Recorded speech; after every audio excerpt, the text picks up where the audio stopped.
আর বিশ্বাস করুন স্যার, আমি সারা রাত ঘুমাতে পারিনি। স্যার, বিষয়টা হলো আমরা আপনার তুলনায় হয়তো একটু দুর্বল হৃদয়ের স্যার। ধর্ম যা বলে যদি কোনো অমুসলিম ভালো কাজ করতে করতে মারা যায় তো তার কি স্বর্গপ্রাপ্তি হবে?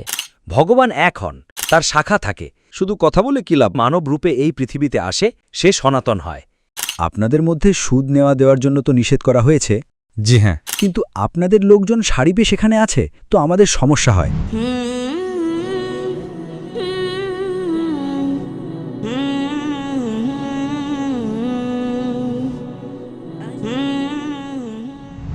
জনাব, আমি জসপাল সিং, কাসারে পাত্তি থেকে। জনাব, আগে আমি আমার বাবার খাবারের দোকানে কাজ করতাম। এখন আমি নিজে একটি ব্যবসা শুরু করেছি। তো আমি এটা জানতে চাইছি যে আমাদের মধ্যে এটা আছে যে আপনি আপনার উপার্জনের 10 ভাগের 1 ভাগ সেই মানুষদের দেবেন, যে সর্দার হোক বা অন্য যে কোনো জাতের হোক, তো যে ওই পাওয়ার যোগ্য তাকে আপনি দেবেন। তো জনাব, আমি কাজ এখন শুরু করেছি, তো আমি এটা জানতে চাইছি, তো এখন এই সরকারের তরফ থেকে নিয়ম আছে যে করও আমাদের দিতে হবে আমাদের উপার্জনের। তো উপার্জনের কর যেটা দিতে হবে সেটা ওই 10 ভাগের 1 ভাগ থেকে কি করতে হবে সেটাকে, ওই সম্পর্কে একটু জানতে চাইছি জনাব। ভাইয়ের প্রশ্ন হলো যে উনি ব্যবসা আলাদা করেছেন ওনার বাবার থেকে এবং ওনার ধর্মে, এবং ঠিকই বলেছেন যে 10 ভাগের 1 ভাগ, 10 ভাগের 1 ভাগ, হ্যাঁ জনাব, সেটা দান হিসেবে দেওয়া উচিত মানুষদেরকে। তো উনি জিজ্ঞেস করছেন এখন যে সরকার কর নেয় সেটা কি দান হিসেবে গোনা যেতে পারে? ওই সরকার যদি কর নেয় এবং আপনার ধর্ম অনুযায়ী খরচ করে তাহলে ঠিক আছে, যে কোনো সরকার। পরে আমি ভারতের কথায় আসছি। উদাহরণস্বরূপ অনেক মুসলিম সরকার আছে যারা পুরো পৃথিবীতে যারা জাকাত নেয় নিজেদের নাগরিকদের কাছ থেকে, কিন্তু কোরআন অনুযায়ী খরচ করে না, তো সেটা ভুল। কিন্তু অনেক মুসলিম দেশ আছে যারা জাকাত কাটে নিজেদের নাগরিকদের কাছ থেকে এবং কোরআন হাদিস অনুযায়ী খরচ করে, তো তাহলে আপনাকে পুনরায় জাকাত দেওয়ার প্রয়োজন নেই। আমাদের ইসলামে উপার্জনের 10% নয়, জমানো সম্পদের 2.5%। আর জমানো সম্পদের 2.5% সাধারণত উপার্জনের 10%-এর চেয়ে বেশি হয়। কারণ যদি একজন মানুষ যখন জমাতে শুরু করে, গরিব মানুষের জন্য কম হয়। গরিব মানুষের জন্য জমানো সম্পদের 2.5% উপার্জনের 10%-এর চেয়ে কম হয়। একজন মানুষ যে আয় করে 10,000, 20,000, 50,000 টাকা, সে আয় করে বাড়ি কেনে, তো বাড়ি তো তার জমানো সম্পদ হলো না। জমানো সম্পদ মানে যা সাধারণ প্রয়োজনের বাইরে যা সঞ্চয় হয় সেটার ইসলামে 2.5% দেওয়া উচিত। বা তার মানে 85 গ্রাম সোনার চেয়ে বেশি সঞ্চয় আপনার কাছে আছে, তবে আপনাকে জাকাত দেওয়ার নিয়ম। তো গরিব মানুষের জন্য 2.5%, তো তার উপার্জনের 1% হয়তো হবে না, সেটা 0%, যদি তার কোনো সঞ্চয় থাকেই না। তো ধনী মানুষ যে 10 লাখ আয় করে মাসে, 1 কোটি আয় করে, 20 কোটি আয় করে, সে অনেক জমাতে শুরু করে। তো জমানো সম্পদে 2.5% তার উপার্জনের 10%-এর চেয়ে বেশি হয় যদি সঠিক পদ্ধতিতে হিসাব করেন। অনেক মুসলমান বলে আমি তো হিসাব করিই না, আমি আমার উপার্জনের 2.5% দিই, আমি বেশি দিই। সে বোকা। ওই ধনী মানুষরা, কিছু ধনী আমার সাথে দেখা করেছে, বলে আমি তো ডাক্তার সাহেব বেশি দিই কারণ আমি সঞ্চয়ের দিনে উপার্জনের দিই। আরে আমি বললাম ভাই, চিন্তাধারাই ভুল। ওই গরিব মানুষ বললে তো মানা যায়। ধনী মানুষ যত বেশি আয় করতে শুরু করে আর যত সঞ্চয় বাড়তে থাকে তার উপার্জনের শতাংশও বাড়ে। তো এর মধ্যে যে আপনি আমাকে জিজ্ঞেস করলেন যে আজকে যে সরকার কর নেয়, যতটুকু আমার জ্ঞান আছে, যা আপনার ধর্মে লেখা আছে কোন পদ্ধতিতে খরচ হওয়া উচিত, এই সরকার তেমন খরচ করে না। তো এই কর আলাদা, আপনার 10% আলাদা। একই জিনিস মুসলমানদের জন্য, এই করের মধ্যে তারা 2.5% জাকাত গুনতে পারবে না। কর যা দেয় আয়কর সেটা আলাদা। আয়কর দেওয়ার পর জানি যে সঞ্চয় থাকে আপনার সম্পদে, মুসলমান 2.5% নিসাবের ওপরে যা আছে তা দেওয়া উচিত। আপনাকে যে উপার্জনের 10% দেওয়ার আছে, তো আপনাকে দিতেই হবে। কর আলাদা, কারণ কর যা সরকার খরচ করে, আপনার শিখ ধর্ম যা বলে ওই সরকার তেমন খরচ করে না। তো আপনি যেহেতু ভারতীয় নাগরিক আর শিখও বটেন, আপনাকে 10% দিতে হবে, করও দিতে হবে। একই জিনিস মুসলমানদের জন্য 2.5% জাকাতও দিতে হবে যদি আপনি জাকাত দেওয়ার উপযুক্ত হন, এবং করও দিতে হবে যদি আপনি কর দেওয়ার উপযুক্ত হন। আশা করি উত্তরটি পেয়েছেন। জনাব, আমি ব্যবসার জন্যে ব্যাংকে গিয়েছিলাম জনাব। তো জনাব, সেখানে আমরা একটি ঋণের জন্য আবেদন করেছিলাম। তো জনাব, আপনাদের অনেক লোক, যেহেতু এখানে জনসংখ্যা জনাব আপনাদের বেশি, জি, তো সেখানে কি হয় যে আমাদের এই সমস্যা হয় যে ঋণ তাড়াতাড়ি আমার অনুমোদন হচ্ছিল না। আপনাদের মধ্যে সুদ নেওয়া দেওয়ার জন্য তো নিষেধ করা হয়েছে, জি হ্যাঁ। কিন্তু আপনাদের লোকজন শাড়ি পেয়ে সেখানে আছে, তো আমাদের সমস্যা হয়। এই সম্পর্কে একটু পরিষ্কার করে দিন একবার। ভাই প্রশ্ন করলেন যে যেহেতু মুসলমান এখানে বেশি, আর মুসলমানদের মধ্যে তিনি জানেন যে ঋণ নেওয়া আর ঋণ নেওয়া নয়, ঋণ সুদে নেওয়া হারাম। ঋণ নিতে পারেন যদি সুদওয়ালা ঋণ না হয়, কার্যে হাসানা হয়তো নিতে পারেন, কিন্তু সুদে ঋণ নেওয়া হারাম আর সুদে টাকা রাখা ব্যাংকেও হারাম। তো ভাই সাহেব জিজ্ঞেস করছেন যে আপনাদের লোকজন কেন সারিতে দাঁড়িয়ে আছে, ওনাদের সমস্যা হয়। একটি বিষয় হলো এরা ভুল করছে, কিন্তু আপনি যদি ঋণ না পেয়ে থাকেন আপনার খুশি হওয়া উচিত। এরা দাঁড়িয়ে আছে, আমি দুঃখিত, আপনার সাথে আমি একমত, কিন্তু আপনি যদি ঋণ না পেয়ে থাকেন আমি খুশি, কারণ আপনার ধর্মে নিষেধ থাকুক বা না থাকুক আপনার ক্ষতি তো হবেই। আমি বক্তব্য রেখেছি কোরআন দ্বারা প্রচারিত সুদমুক্ত অর্থনীতি, যে রিবা ছাড়া, সুদ ছাড়া যে সমাজ উন্নতি করে সেটা সবচেয়ে সেরা উন্নতি করে। এখন সুযোগ নেই প্রশ্নোত্তর পর্বের মধ্যে যে আমি 2 ঘন্টার বক্তব্য রাখি, কিন্তু যে ব্যবসায়ী সুদ নেয় না সে বেশি উন্নতি করে। উদাহরণস্বরূপ আজকে যদি আপনি কোম্পানির অংশীদারি করবেন, যে কোম্পানি ঋণ মুক্ত, যদি কোম্পানি সাধারণত বড় কোম্পানি কি ব্যাংক থেকে ঋণ নেয়, তারা কি করে অংশীদারি উন্মুক্ত করে, জনগণের জন্য উন্মুক্ত অংশীদারি উন্মুক্ত করে, বলে মানুষদেরকে বলে আপনারা টাকা লাগান আমার কোম্পানিতে, যে লাভ হবে মিলেমিশে ভাগ করে নেব। তো এটা কোম্পানির জন্য ভালো, মানুষের জন্য ভালো। এই যে সুদের কারণে ধনী মানুষ আরও ধনী হয়, গরিব মানুষ আরও গরিব হয়, ধনী মানুষ আরও ধনী হয়, গরিব মানুষ আরও গরিব হয়। এই কারণেই সুদ একটি ক্ষত, সমাজের জন্য ক্ষত। যে 2008 সালে যে অর্থনৈতিক সংকট হয়েছিল জানেন তো, সিটি ব্যাংক, লেমন ব্রাদার্স, আপনি ব্যবসায়ী তো জানেন, লেমন ব্রাদার্সের নাম শুনেছেন না? সিটি ব্যাংক, যা 2008 সালে 4 বছর আগে পুরো ধস নামলো, পুরো পড়তে শুরু করলো সুদের কারণে। তো এই জন্য সুদ নেওয়া দেওয়া ভুল। আমার আপনার কাছে অনুরোধ যে আপনি সারিতে দাঁড়িয়ে থাকবেন না, নিজের কোনো ভাইকে বলুন, ভাই একসাথে ব্যবসা করব, মিলেমিশে ভাগ করে খাবো, তাতে আপনারও উন্নতি হবে, ওনাদেরও উন্নতি হবে এবং সমাজও শুধরাবে। আশা করি এটি প্রশ্নের উত্তর দেয়। ধন্যবাদ জনাব। আমার নাম দেবকুমার সাহা ওরফে রঞ্জন। আমি লাইন মহাবীর স্থান কিষানগঞ্জের বাসিন্দা, 17 নম্বর ওয়ার্ডের একজন ব্যক্তি। খাগড়ায় আমি মুদি দোকানের একজন ব্যবসায়ীও। আমার প্রশ্ন শুধু একটাই, যে সনাতন কি? আমি এটাই জানতে চাই, যার কারণে আমি আপনার দরজায় এবং এখানে ইজলাসে মাহফিলে আমি আপনার সামনে প্রশ্ন রেখেছি। ভাই সাহেব জিজ্ঞেস করেছেন যে সনাতনের মানে কি। পুরো সনাতন ধর্ম, সনাতন মানে এক খোদাতেই বিশ্বাস করা। সনাতন ধর্ম যেমনটা আমি কালকেও বলেছিলাম, স্বামী দয়ানন্দ সরস্বতী শুরু করেছিলেন। আর সনাতন ধর্ম মানে তারা বলে যে যদি আপনাকে জানতে হয় যে ঈশ্বর কি এবং ধর্ম কি, তাহলে সবচেয়ে উঁচু কিতাব বেদের উপর আমল করা উচিত। তো তারা বেদের গবেষণা করার পর এটা প্রমাণ করেছেন যে ঈশ্বরের সংজ্ঞা কি বেদ এবং উপনিষদের মাধ্যমে।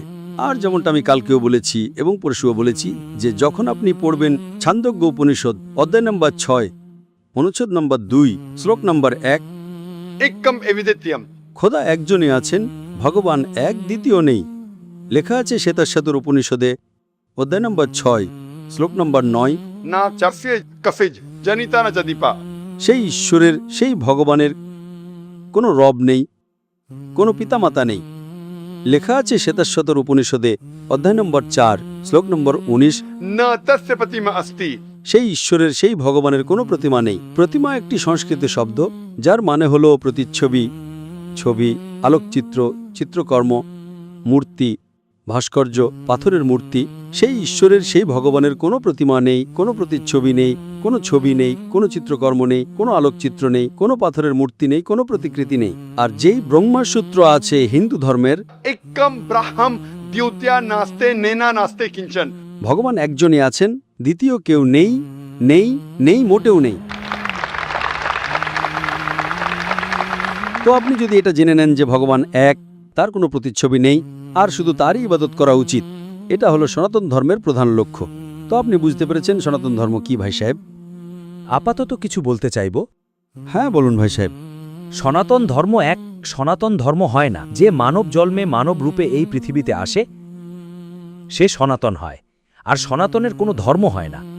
ভগবান এক হন, তার শাখা থাকে, যেমন একটি গাছে তার ডালপালা থাকে, তার পাতা থাকে, সেগুলোতে ফল থাকে, ঠিক একইভাবে ধর্মেও সনাতন প্রত্যেক ব্যক্তি এই পৃথিবীতে যেই জন্ম নিয়েছে সে সনাতন, তার ওপরওয়ালাকে বিশ্বাস করা। যেই ব্যক্তি হয় তার শাখা অনেক থাকে। ভাই সাহেব, যিশু, ভাই সাহেব, জি, আপনি যাই কথা বলেন, আমি যেই কথা বলি উদ্ধৃতি দিই বেদ, যজুর্বেদ, অধ্যায় 32, শ্লোক নম্বর 3। আমি যাই বলি, আমি যদি বলি 2 যোগ 2 5, 2 যোগ 2 6, তাহলে আমাকে উদ্ধৃতি তো দিতে হবে, তাই না? আপনি যা বলছেন তার কিছু কিছু লেখা আছে মনুস্মৃতির ভেতরে, আমি জানি। আমি যে কথা বলছি উদ্ধৃতি দিয়ে একদম সংক্ষেপে বলছি। আপনি যা বলছেন আমি এটা জানতে চাই না আপনি কি বিশ্বাস করেন। এজন্যই আমি বলেছি যে ধর্মকে জানার জন্য ধর্ম পালনকারীদের দেখবেন না, ধর্মের শাস্ত্রগুলোকে দেখুন। তো আমি এখানে এটা শোনার জন্য আসিনি আপনি সনাতন ধর্মে কি বিশ্বাস করেন। আমি এটা জানতে চাই আপনার ধর্মীয় কিতাবগুলো কি বলে। আমি যদি সবার কথা শুনতে শুরু করি, এখানে লক্ষ লক্ষ মানুষ আছেন, 5 থেকে 10 লাখের জমায়েত আছে, যে সে কি বলতে চায়, তাহলে লাভ কি? আপনি বুঝতে পারছেন তো? তো আপনি যেই উত্তরই দেন, আপনি যদি বলেন তাহলে আপনি উদ্ধৃতিও দেন। আপনি উদ্ধৃতি দেন ভগবদ্গীতার, উপনিষদের, বেদের, তারপর কথা বলেন। শুধু কথা বলে কি লাভ? উদ্ধৃতি দিন, কথা বলুন, তারপর আপনি জানতে পারবেন কি সঠিক আর কি ভুল। আমি বিজয় ভুত্রা এবং আমি একজন শিল্পপতি। কাল সন্ধ্যায় আমি আপনার কাছে কিছু কথা বলেছিলাম। সেই কথাগুলো নিয়ে আমি সারা রাত অনেক চিন্তা করেছি স্যার। আর কলকাতায় আমার অনেক বন্ধু আছেন যারা পণ্ডিত, বিদ্বান, তাদের সাথে কথা বলেছি। আর বিশ্বাস করুন স্যার, আমি সারা রাত ঘুমাতে পারিনি। সকালে আপনার সাথে দেখা করতে চেয়েছিলাম, অনেক চেষ্টা করেছি, কিন্তু দুর্ভাগ্যবশত আপনার এত ব্যস্ত সূচি ছিল যে দেখা করতে পারিনি। কথা বলার পর আজ এখন আমার মনে আছে আপনার প্রেস ইন্টারভিউ যখন আপনি যেদিন এখানে কিষানগঞ্জে এসেছিলেন, তো কোনো একজন সাংবাদিক আপনাকে বলেছিলেন যে গন্তব্য তো একটাই, পথ কি আলাদা আলাদা? তখন আপনি সাথে সাথে তাকে উত্তর দিয়েছিলেন পথও একটাই। সেদিন থেকে শুরু করে কাল সেই চিন্তাভাবনার উপর আমিও ভেবেছি। তো বাস্তবিকই আপনার কথা একদম সঠিক স্যার। আমি এতে একটু পরিবর্তন করছি নিজের মন থেকে, যে গন্তব্য একটাই স্যার, পথও একটাই। আমরা হয়তো পথে একা চলতে গিয়ে একটু ভয় পেয়ে যাই, তাই কারো সাহায্য নিয়ে নিই, মূর্তি পূজা বা কারো সাহায্য নিয়ে নিই। কিন্তু বহুদূর যাওয়ার পর শেষমেশ আপনি আর আমি আর আপনি এক হয়ে যাই। তারপর শুধু থেকে যায় আমরা আমরা আমরা। ভাই সাহেব, ভুত্রা সাহেব, আপনি বলছেন কোথাও না কোথাও এগিয়ে গিয়ে এক হই। আমার ইচ্ছা হলো যে এখান থেকে এক হই। যদি এখান থেকে এক হয়ে যাই তো ব্যাপারটা অন্যরকম হবে। আমি চাই যে আপনার সাথে বেশি সময় কাটাই। কোথাও এগিয়ে গিয়ে এক হলে সেটা অনেক দূর হয়ে যাবে, কখনো আমরা থাকি বা না থাকি। আমার ইচ্ছা হলো হিন্দু মুসলিম এখান থেকেই এক হোক। স্যার, বিষয়টা হলো আমরা আপনার তুলনায় হয়তো একটু দুর্বল হৃদয়ের স্যার, এই জন্য আমাদের কোনো সাহারার প্রয়োজন পড়ে। কোথাও না কোথাও আমরা অবশ্যই দেখা করব স্যার আপনার সাথে। অনেক অনেক ধন্যবাদ। এবং আপনার আগে যে ভাই সাহেব প্রশ্ন করেছিলেন, যিনি জৈন সাহেব ছিলেন, মানুষের কখনো কখনো খারাপ লাগে, আমি এটা বলেছিলাম, ভাই আপনিও আমার কোরআন থেকে এমন কিছু জিনিস দেখান যা আপনার ভগবদ্গীতা, আপনার বেদের সাথে মেলে, তা আমি 100% মানব। আমি ডবল স্ট্যান্ডার্ড নই, মানুষের মনে হয়, কারণ আমি এভাবে কথা বলি। কিন্তু যারা গবেষণা করে তারা আমার কাছে আসে, যারা গবেষণা করে না তারা হয়তো আমার থেকে দূরে যায়। কিন্তু সাধারণত যত অমুসলিম আমার বক্তব্য শোনে, সাধারণত আমি বলতে পারি যে 80%-রও বেশি, আলহামদুলিল্লাহ 80%-রও বেশি। এখন তা 90 কি 85 তা আমি বলতে পারবো না, বা 95, কিন্তু 80%-রও বেশি মাশাল্লাহ। যত অমুসলিমের সাথে আমি দেখা করি, হতে পারে 90%-রও বেশি, তারা যখন জানতে পারে যে আমি দ্বিমুখী আচরণ করি না, যেমন বাকি যত ধার্মিক আছে ধর্ম প্রচারকারী, আমি বলি আপনি এটা বলেছেন, আপনি মানবেন, মানে না। আমি বলি যে ধর্মীয় বইয়ের উপর আমল করুন, এবং যেটা এক অন্তত তার উপর আমল করুন, যেটা আলাদা তা পরে। কারণ যা আপনি বললেন আমি ভগবদ্গীতা থেকেও ধৃতি দিতে পারতাম, কারণ ভগবদ্গীতা হলো বেদের নির্যাস। আর ভগবদ্গীতাতেও অধ্যায় নম্বর 7 পদ নম্বর 20-এ লেখা আছে যে যাদের বুদ্ধি পার্থিবাকাঙ্ক্ষার দ্বারা চুরি হয়ে গেছে তারা দেবদেবীর পূজা করে। মানে যে লোকদের অনুভূতি টাকার দ্বারা আকৃষ্ট হয় তারা ভুল খোদার ইবাদত করে। আপনি এগিয়ে পড়বেন ভগবদ্গীতা অধ্যায় নম্বর 7 পদ নম্বর 21, 22, 23-এ শ্রীকৃষ্ণ বলেছেন যে যারা ভুল ঈশ্বরের পূজা করে তবুও যে এক ঈশ্বর আছেন তিনি তাদের বিষয় মেনে নেন, তাদের দোয়া কবুল করেন। কিন্তু যারা ভুল ঈশ্বরের পূজা করে তারা ভুল জায়গায় যাবে, যারা সঠিক এক ঈশ্বরের পূজা করে তারা সঠিক ঈশ্বরের কাছে আসবে। এখন এত ছোট বক্তব্যে আমি বেদ, ভগবদ্গীতা সবকিছুর তো দিতে পারবো না। আমার একটা বক্তব্য আছে ইসলাম এবং হিন্দু ধর্মের মধ্যে মিল, ইসলাম এবং হিন্দু ধর্মের সাদৃশ্য। যদি আমি শুধু মুহাম্মদ সাল্লাল্লাহু আলাইহি সাল্লামের কথা উল্লেখ করি বেদে, ভগবদ্গীতায়, তো 1.5 ঘন্টা লাগে। শুধু আমি তাওহীদের উল্লেখ করব বেদে, ভগবদ্গীতায়। আমি ভগবদ্গীতাও পড়েছি, কিন্তু এটা সম্ভব নয় যে একটা ছোট্ট প্রশ্নোত্তর পর্বে আমি সবকিছু বলি। তো এজন্য আমি খুব খুশি যে আপনি আমার কাজ সহজ করেছেন, আপনি নিজে গবেষণা করেছেন, এবং আমি চাই যে যেভাবে ভুতরা সাহেব আপনি যে গবেষণা করেছেন, আমি চাই যে যত অমুসলিম এখানে আছেন তারাও যেন তাদের ধর্মীয় বইয়ের বিষয়ে গবেষণা করেন। ইনশাআল্লাহ আমরা সব মানুষ এক হয়ে যাব এবং এক ঈশ্বরের ইবাদত করব। অনেক অনেক ধন্যবাদ। ধন্যবাদ। আমার নাম রাজকুমার সিংহ। আমি পশ্চিমবঙ্গ উত্তর দিনাজপুর জেলা করণদিঘি থানা থেকে বলছি। আমার প্রশ্ন এটা যে ইসলাম শাস্ত্র অনুসারে যদি কোনো মুসলিম মানুষ ভালো কাজ করতে করতে মারা যায় তো তার জান্নাত প্রাপ্তি হয়, একদম ঠিকভাবে। যদি কোনো অমুসলিম যেমন হিন্দু ভালো কাজ করতে করতে মারা যায় তো তার কি স্বর্গপ্রাপ্তি হবে? আমি আমার এই প্রশ্নের একটি পরিষ্কার উত্তর চাইছি, দয়া করে স্যার। ভাই সাহেবের খুব ভালো প্রশ্ন যে যদি মুসলমান ভালো কাজ করতে করতে মারা যায় তো সে জান্নাত পায়, যখন হিন্দু ভালো কাজ করতে করতে মারা যায় তো কি পায় সে, এটা ওনার প্রশ্ন। ভাই সাহেব, প্রত্যেক পরীক্ষাতেই কিছু না কিছু শর্ত থাকে। উদাহরণস্বরূপ, আমি যখন আইসিএসিতে 10ম শ্রেণী উত্তীর্ণ হই 1982 সালে, আমার 6টি বিষয় ছিল। আমাকে উত্তীর্ণ হওয়ার জন্য কমপক্ষে 6টি বিষয়, ইংরেজি, ইতিহাস, ভূগোল, গণিত, বিজ্ঞান, হিন্দি, এই 6টি বিষয় ছিল যা বাধ্যতামূলক ছিল। একইভাবে জান্নাতে যাওয়ার জন্য 4টি শর্ত আছে। জান্নাতে যাওয়ার জন্য সূরা আল আসর, সূরা নম্বর 103, আয়াত নম্বর 1 থেকে 3 পর্যন্ত লেখা আছে, والأسر إن الإنسان لفي خسر إلا الذين آمنوا وعملوا الصالحات وتواصوا بالحق وتواصوا بالصبر। আল্লাহ তাআলা কসম খাচ্ছেন যুগের, সময়ের, যে মানুষ ক্ষতির মধ্যে আছে। শুধুমাত্র ওই মানুষেরাই মুক্তি পাবে যে মানুষদের কাছে 4টি জিনিস আছে। নাম্বার 1 ঈমান, নাম্বার 2 আমলে সালেহাত, ভালো কাজ করা, নাম্বার 3 ওয়াতাওয়াসাউ বিল হাক্কি, মানুষকে ভালো বিষয়ের দিকে ডাকা, এবং নাম্বার 4 ওয়াতাওয়াসাউ বিস সবর, মানুষকে ধৈর্যের দিকে ডাকা। তো জান্নাতে যাওয়ার জন্য সূরা আল আসর অনুযায়ী 4টি জিনিসের প্রয়োজন আছে। ঈমান, মানা যে খোদা এক, মুহাম্মদ সাল্লাল্লাহু আলাইহি সাল্লাম শেষ নবী, মূর্তি পূজা ভুল। নাম্বার 2 ভালো কাজ। নাম্বার 3 ওয়াতাওয়াসা বিল হাক্কি, দাওয়াত দেওয়া। নাম্বার 4 ওয়াতাওয়াসা বিস সবর। এই 4টে জিনিসের মধ্যে থেকে একটি জিনিসও কম থাকে তো আপনি জান্নাতে যাবেন না। যদি আল্লাহ তাআলা মাফ করতে চান অতিরিক্ত নম্বর দিয়ে তো আলাদা ব্যাপার। আল্লাহ তাআলা বলেছেন সূরা নিসা সূরা নম্বর 4 আয়াত নম্বর 48 এবং সূরা নিসা সূরা নম্বর 4 আয়াত নম্বর 116 যে আল্লাহ যদি চান তো যে কোনো গুনাহকে মাফ করতে পারেন, কিন্তু শিরককে কখনো মাফ করবেন না। তো সাধারণত জান্নাতে যাওয়ার জন্য 4টি জিনিসের প্রয়োজন আছে।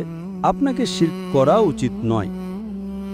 তো যদি একজন মানুষ 4টের মধ্যে 3টে জিনিসে ভালো নম্বর পায়, উদাহরণস্বরূপ আমি 10ম শ্রেণীর মধ্যে 6টি বিষয়ের মধ্যে 5টি বিষয়ে 100% পেয়েছি আমি, আর একটি বিষয়ে আমি অকৃতকার্য হয়ে গেছি, একটি বিষয়ে পাই 100-র মধ্যে 5, তো আমি কি পরীক্ষায় উত্তীর্ণ হব ভাই সাহেব? না স্যার। আমি 10ম শ্রেণীতে উত্তীর্ণ হব না। না। কেন? না না, কিন্তু আমি তো 5টাতে 100% পেয়েছি। না, সব 6টিতে উত্তীর্ণ হতে হবে। 5টিতে 100-তে 100 পেলেও 6টিতে উত্তীর্ণ হতে হবে। যদিও সব 6টিতে 100-র মধ্যে 50 পান চলবে, কিন্তু 5টিতে আপনি 100-র মধ্যে 100 পেলেন, একটিতে অকৃতকার্য হলেন, তো 10ম শ্রেণীতে অকৃতকার্য। এই জন্য জান্নাতে যাওয়ার জন্য একটি শর্ত হলো যে শিরক করা উচিত নয়। আপনি বুঝলেন? শিরক করা উচিত নয়, তার পাশাপাশি ঈমান থাকতে হবে, আপনার ভালো চরিত্র থাকতে হবে, আপনাকে দাওয়াত দিতে হবে, ধৈর্য থাকতে হবে। আপনি বললেন একজন মানুষ ভালো কাজ করে, না চুরি করে, সাহায্য করে, দান করে, কিন্তু শিরক করে, আল্লাহ ছাড়া, খোদা ছাড়া, ঈশ্বর ছাড়া অন্য কারো ইবাদত করে, তো জান্নাতে যেতেই পারবে না। নিজেকে যদি মুসলমান বলে আর শিরক করে তবুও জান্নাতে যাবে না। শুধু মুসলিম বললে কোনো মানুষ জান্নাতে যাবে না। মুসলিম বলার পাশাপাশি তাকে শিরক করা থেকে বিরত থাকতে হবে, ঈমান আনতে হবে, ভালো কাজ করতে হবে, দাওয়াত পেশ করতে হবে, ধৈর্যের দাওয়াতও পেশ করতে হবে। এই সবগুলো থাকলে তবে জান্নাতে যাবে, তা না হলে যাবে না। আমার নাম ইন্দ্রদেব পাসওয়ান এবং পেশায় ওকালতি করি, খাগড়ার বাসিন্দা।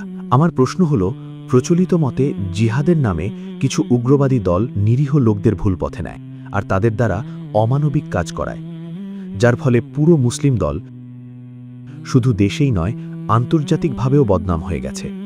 অতএব জিহাদ কি এবং জিহাদের ব্যাপারে বিস্তারিতভাবে বলা হোক। ভাই সাহেব জিজ্ঞেস করলেন এবং বললেন যে কিছু লোক জিহাদের নামে মানুষকে ভুল পথে নেয়, এই কারণে ইসলামের নাম খারাপ হয়ে গেছে। আপনি বলুন জিহাদ কি? সবচেয়ে বেশি ভুল বোঝাবুঝি যদি ইসলামে কোনো শব্দের ব্যাপারে থেকে থাকে মুসলমান এবং অমুসলমান উভয়ের মাঝেই, সেটা হলো জিহাদ শব্দ। এটাই তো স্যার, মুসলমান এবং অমুসলমান প্রায়ই মনে করে যে জিহাদের অর্থ হলো কোনো মুসলমান যে কোনো লড়াই লড়ছে, সেটা নিজের লাভের জন্য হোক, জমির জন্য হোক বা সম্পদের জন্য হোক, তাকে বলে জিহাদ। জিহাদের অর্থ এটা নয় যে কোনো মুসলমান জমির জন্য, নিজের লাভের জন্য, সম্পদের জন্য লড়াই করছে। জিহাদ এসেছে আরবি শব্দ জাহাদা থেকে, যার অর্থ হলো চেষ্টা, সংগ্রাম করা। জিহাদের অর্থ চেষ্টা, সংগ্রাম। ইসলামে অনুযায়ী যদি কোনো মানুষ নিজের নফসের সাথে চেষ্টা সংগ্রাম করছে, নিজের নফসের সাথে চেষ্টা সংগ্রাম করছে ভুল কাজের বিরুদ্ধে, খারাপ জিনিস, শয়তানি কাজের বিরুদ্ধে, তাকে বলে চেষ্টা সংগ্রাম বা জিহাদ। জিহাদ তাকেও বলে যে সমাজকে শোধরানোর জন্য চেষ্টা সংগ্রাম করছে। ইসলামে জিহাদ তাকেও বলে যে একটি জুলুমের বিরুদ্ধে চেষ্টা সংগ্রাম করছে। যদি কেউ যুদ্ধের অবস্থায় নিজেকে বাঁচানোর জন্য চেষ্টা সংগ্রাম করছে, তাকেও বলে জিহাদ। জিহাদের অর্থ চেষ্টা সংগ্রাম। প্রায় লোকেরা জিহাদের অনুবাদ করে পবিত্র যুদ্ধ। এটি ভুল অনুবাদ। এটা ছিল পবিত্র যুদ্ধ খ্রিস্টানদের বর্ণনা করার জন্য। পুরো কোরআন মাজিদে পবিত্র যুদ্ধের অনুবাদ আরবিতে করলে হয় হারবুম মুকাদ্দাসা। কোরআনে যেখানেই পড়ুন কোথাও হারবুম মুকাদ্দাসা শব্দ নেই, কোনো হাদিসেও নেই। এগুলো পশ্চিমা লোকেরা তকমা দিয়েছে। জিহাদের অর্থ চেষ্টা সংগ্রাম এবং কোরআনে পরিষ্কার লেখা আছে সূরা আল মাইদা সূরা নম্বর 5 আয়াত নম্বর 32-এ, যদি কোনো মানুষ অন্য মানুষকে হত্যা করে, হত্যার বদলে হত্যা ছাড়া, খুনের বদলে খুন ছাড়া, বা যদি সেই মানুষ এই পৃথিবীতে অশান্তি ছড়ায়, এছাড়া কোনো মানুষ যদি নিরীহ মানুষকে হত্যা করে, তবে সে যেন সমগ্র মানবজাতিকে হত্যা করছে। আর কোনো মানুষ যদি অন্য মানুষকে বাঁচায়, সে যেন সকল মানুষকে বাঁচায়। এটা শুধু কোরআনে আছে, অন্য কোনো ধর্মীয় বইয়ে নেই। কিন্তু গণমাধ্যম এমন পথভ্রষ্ট লোকদের বেছে নিয়ে দেখায় যে প্রত্যেক মুসলমান সন্ত্রাসী।